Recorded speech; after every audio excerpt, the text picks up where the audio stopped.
toca meternos en el primer tema del día con los primeros invitados y tiene que ver justamente, ayer se dio a conocer esta sentencia del doctor Russo del Hospital Garrahan a 10 años por tener pornografía infantil. Para eso vamos a hablar con Elda Irungaray, sos psicóloga, especialista en el abuso infantil, y Daniel Monastersky, abogado en delitos informáticos.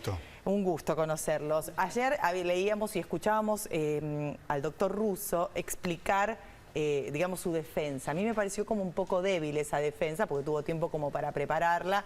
Decir que fue básicamente como que él subió imágenes sin querer.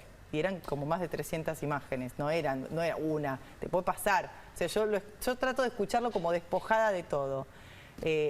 No sé si vos estuviste más atento a lo que él dijo. Exactamente, eran 999 imágenes de abuso y explotación sexual infantil y 117 producciones de contenido de abuso sexual infantil.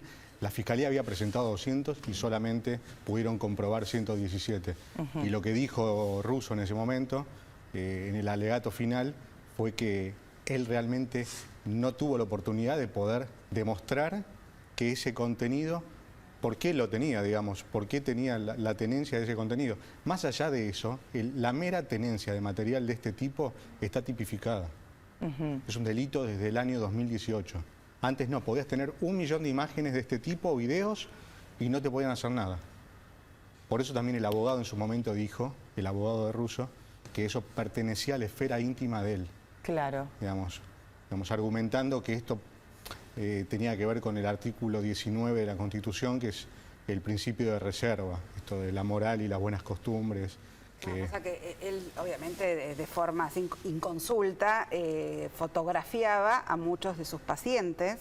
En su defensa él alegó que lo hacía como parte de su procedimiento médico, pero está claro que, y acá viene el tema del que vos sabes mucho, que es información que él compartía a través de algo así como un intranet, o sea, no es una plataforma para compartir paralela, no es de fácil acceso. Pero bueno, esto lo han preguntado mucho, y algunos obviamente porque desconocen cómo funciona. El EMUL, que es el programa, la plataforma que usaba Russo en particular, lo usan muchos pedófilos y pederastas, y para poder, digamos, compartir algún tipo de contenido desde nuestros dispositivos hay que hacer una acción positiva, o sea, hay que elegir qué carpeta en particular uno quiere compartir.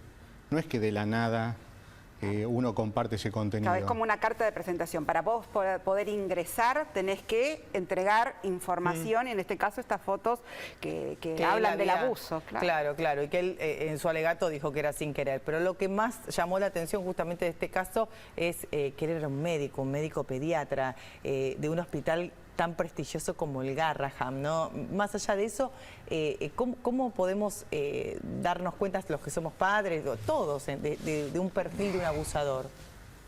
¿Qué características tiene? Es muy difícil para quienes no están al tanto de estas cosas, una madre, un padre que lleva a sus chicos a una escuela, reconocer estas situaciones, ¿sí?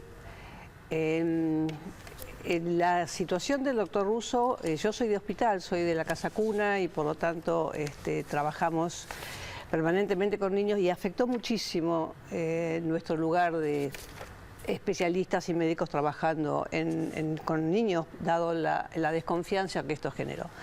El cómo darse cuenta, en realidad, es muy difícil darse cuenta del adulto. El adulto en general oculta. Toda esta situación de abuso sexual suele darse dentro de un ámbito de secreto.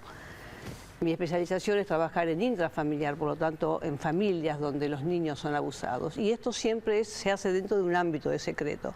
Por lo tanto, el adulto probablemente no manifieste claramente sus conductas. Ahora, pero sí, perdón, termino la idea. Por eso sí me parece muy importante estar atento a los niños.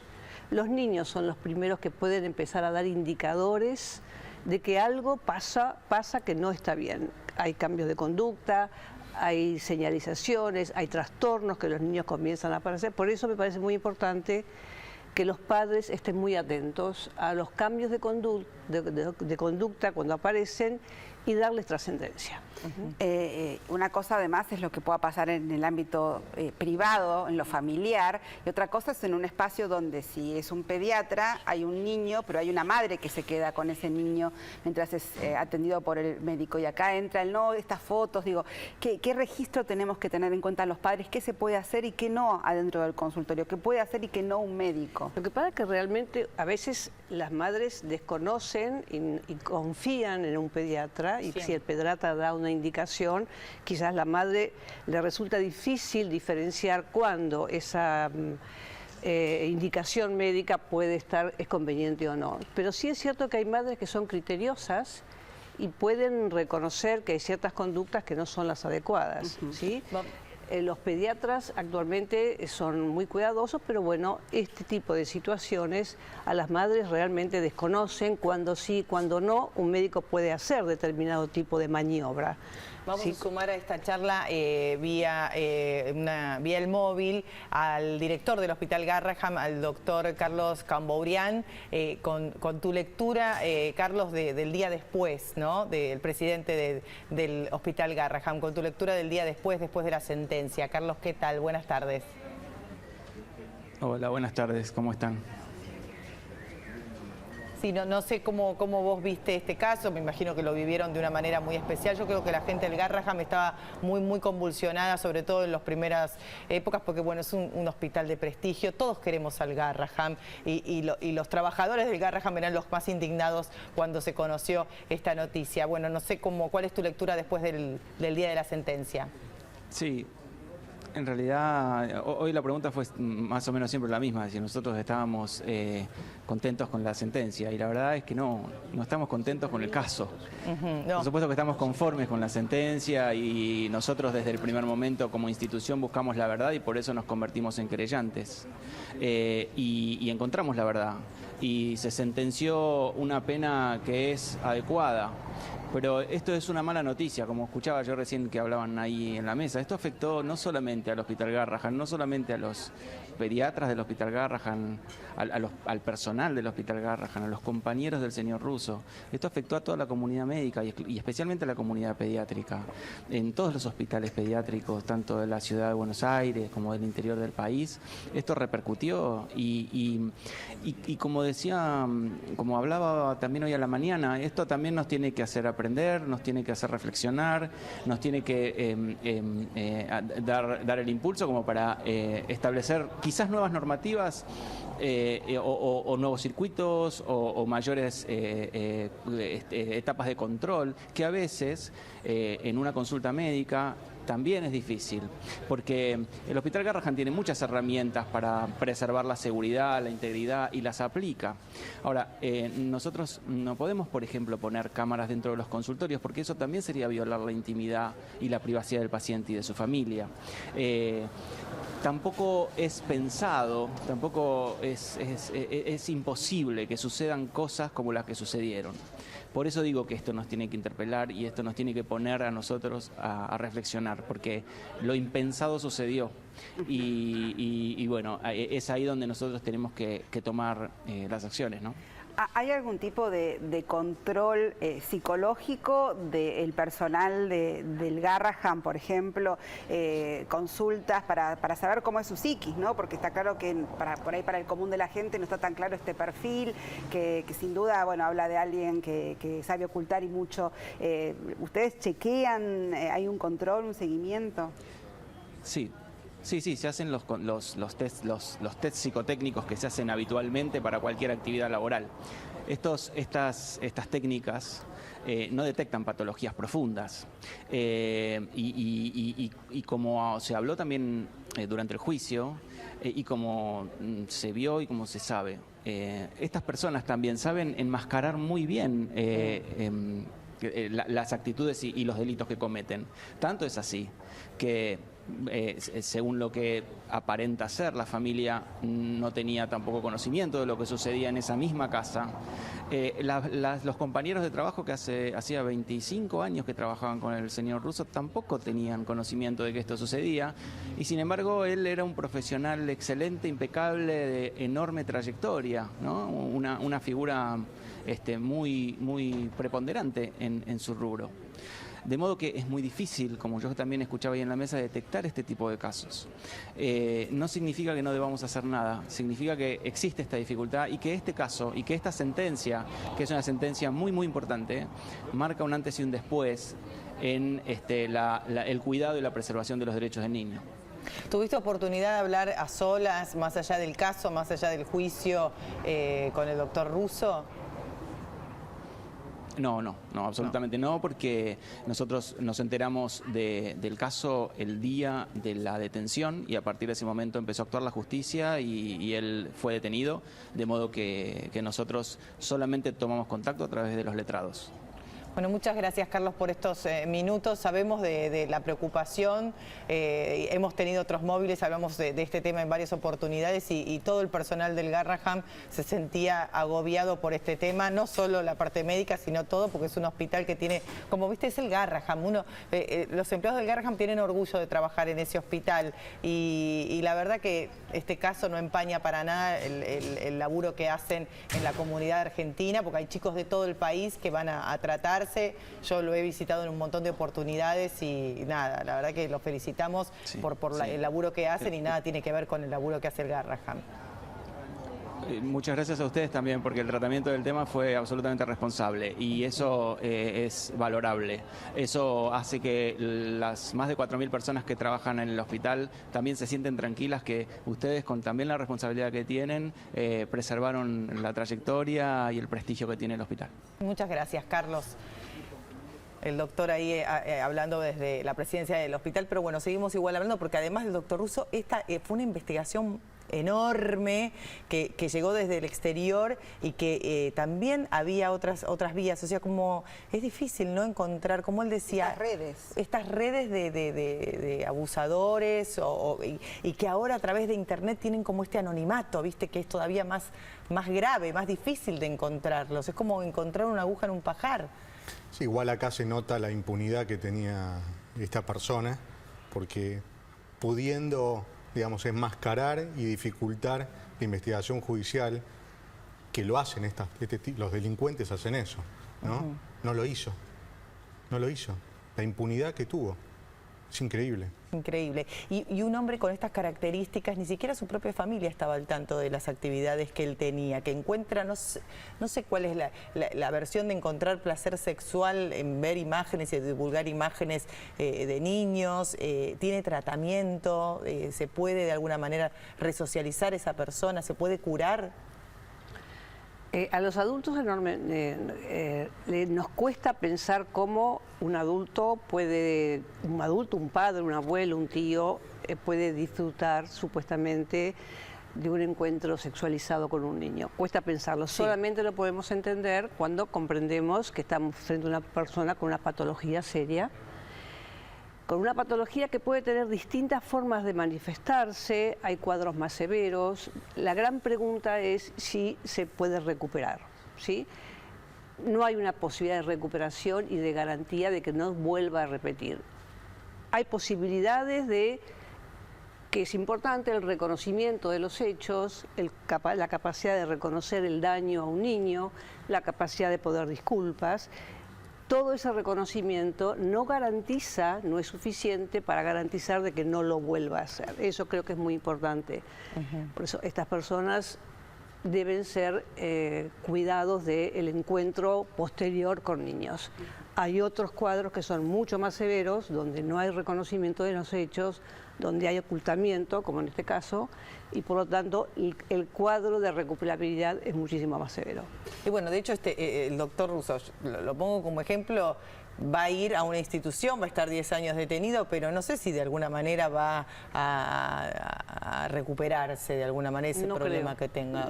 Tampoco, digamos, ir a la cárcel tiene un tratamiento, lo va a acompañar con un tratamiento para ayudarlo a rescatarse. Hay experiencias en otros países donde el Estado tiene una intervención mucho más directa y con programas carcelarios, con otra propuesta, donde los internados por estas causas tienen asistencia terapéutica. De hecho, nuestro sistema carcelario no lo tiene. Nuestro sistema carcelario no responde ni a las necesidades ambientales, ni a las necesidades sociales, ni a las necesidades de salud mental que puedan ofrecérsele a este tipo de personas. En otros países hay un tratamiento, vuelvo a repetir, lo que no significa y garantiza que esta persona no deba ser supervisada, seguida por el Estado, ¿sí? con toda una red que asegure la no repetición, ¿sí? El acto.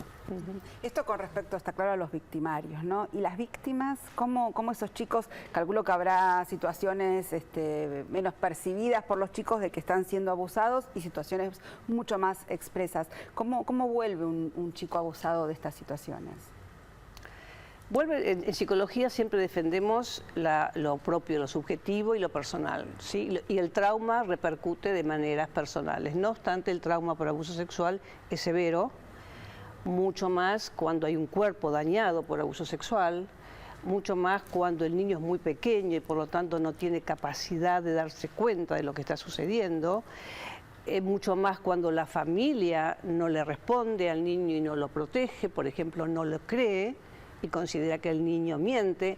Entonces hay una serie de factores que hacen al trauma y al daño. Tiene que ver con el abuso, el trauma por abuso, donde hay un cuerpo y hay una psiquis sobreerogenizada por el tema del abuso. Hay un trauma por la falta a veces de protección que un niño tiene en el ámbito familiar, en el ámbito social y también en el ámbito judicial, cuando el chico no es creído, por ejemplo, en la justicia. Yo creo que se habla muy poco de este tema, lamentablemente. Se habla, o sea, si bien la violencia de género es una de las problemáticas, pero a veces los chicos no llegan a hablar, son los víctimas en silencio dentro cuando la violencia y los abusos se dan en el ámbito familiar, que es mucho más común de lo que a veces se habla lamentablemente en los medios.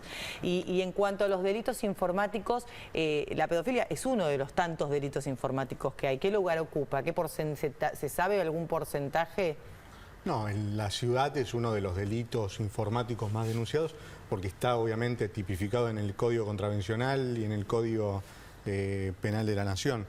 Hay otros delitos que son figuras que todavía no están tipificadas, por ejemplo la suplantación de identidad digital, sí en la ciudad, pero no a nivel nacional. Y es, digamos, es como el delito por excelencia o la figura por excelencia para poder causar un perjuicio. A través de una identidad suplantada o la creación de una identidad falsa, calumnias, injurias, amenazas de muerte, te contactás con un menor también para el tema, para el grooming. Ese es el gran miedo que tienen los padres hoy por hoy, que vos estás en la habitación, tu hijo, con innumerables personas y hay un montón de normas y de cosas como para tratar de evitar el peligro, pero el peligro está ahí. Y uno cree, como los padres creen que los hijos, digamos, están seguros estando con la computadora en la habitación, pero no es así. Hoy en día con los juegos online el riesgo es enorme, porque utilizan, realmente no sabes quién está del otro lado. Claro, está de moda el juego online, se ponen a jugar con un montón de personas. Y obviamente los pedófilos y los pederastas saben que ahí van, pero ahí van a encontrar un montón de chicos que están obviamente, digamos, más limitados en su madurez, ¿no? Entonces es más fácil que puedan, digamos, generarle un daño psíquico. Claro, y ahí es importante, por ahí como padres... estar atentos. Estar atentos y poder decirles, mira, nada que te pidan a través de cualquier red y que vos sepas que no querés hacer, lo tenés que hacer, no estás obligado, no entres en esos juegos, advertir, ¿no? Mostrar. Estar atentos y supervisar, porque el gran conflicto que a veces se genera es cuando los chicos sienten que los padres controlan este tipo de actividades. Y no es un control, es una supervisión, porque el chico desconoce estos riesgos. Como el niño abusado, en otras situaciones no entiende el acercamiento del adulto y cree que es un acercamiento tierno cuando en realidad es un acercamiento abusivo. El niño no tiene capacidad para diferenciar. Eso pasa lo mismo con las redes. Entonces creo que los padres tienen que supervisar y enseñarle a los chicos que es una supervisión, es un cuidado, no es un control. Sí, diferenciable. Se habla del uso sano de la tecnología, ¿no? Hoy en día, el aprender a desconectarte un poco para conectarte es muy importante hoy en día. Se habla mucho, la adicción a la tecnología.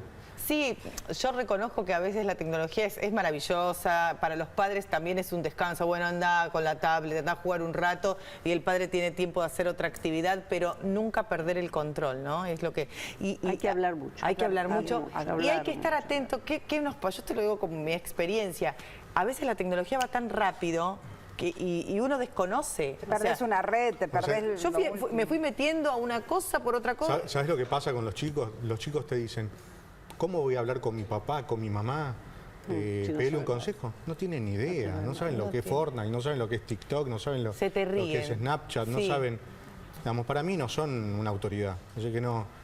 Y ahí es donde los padres tienen que comprometerse más. No van a saber todo lo que tienen que saber, pero sí comprometerse un poco más y averiguar, tratar de saber qué es lo que está hoy en día, cuál es el lenguaje. Sí, a mí ¿qué me pasa? Bueno, ¿qué es ahora? Instagram. Bueno, aprendo Instagram. No, viene TikTok. ¿Entendés? Es como que los cambios y las modas van muy rápido y es un esfuerzo para los padres. O sea, es difícil ser padre en esta era. O sea, es como que tenés que estar demasiado atenta. Yo no quiero dejar de felicitar a la gente del Centro de Cuerpo de Investigaciones Judiciales del Gobierno de la Ciudad y a la fiscal Daniela Dupuy. Conozco a ambos, conozco al equipo de trabajo de ellos y realmente sé los profesionales que son y todo lo que han hecho para poder llegar a este resultado tan satisfactorio, ¿no? No, sí, este caso fue terrible, uno no lo podía creer, yo lo volví a leer, o sea, del Garrahan leía, hay un médico, no hay momento más de confianza total cuando uno lleva a su hijo a un médico Por eso en la determinación de la pena el juez tuvo en cuenta un montón de cuestiones, la relación de asimetría, médico-paciente menor de edad, que sea el jefe de ahí del Garrahan, es importante también. Hay muchas cuestiones que se tuvieron en cuenta, ¿no? Y esa es una característica justamente. El abusador suele ser una persona confiable para el niño, ¿sí? Justamente porque el abuso se tiene que dar dentro de un ámbito de confianza, donde el abusador va encontrando la confianza del niño y el acercamiento. Por eso siempre suelen ser personas cercanas al niño. Claro. La familia, la escuela, la iglesia, el hospital en este caso. Y por lo tanto, bueno, justamente lo grave desde lo traumático, en este caso yo hablando de lo traumático, porque el niño, si hay algo, hay autores que dicen que el mayor desamparo del niño es cuando siente que aquel en que tiene que confiar lo abandona. Claro, lo traiciona. Muchas gracias, doctora, muchas gracias, Daniel, por haber venido hasta acá al programa para hablar un tema que nos preocupa después del impacto que ocasionó este caso gravísimo del doctor Russo con sentencia definitiva. Hacemos la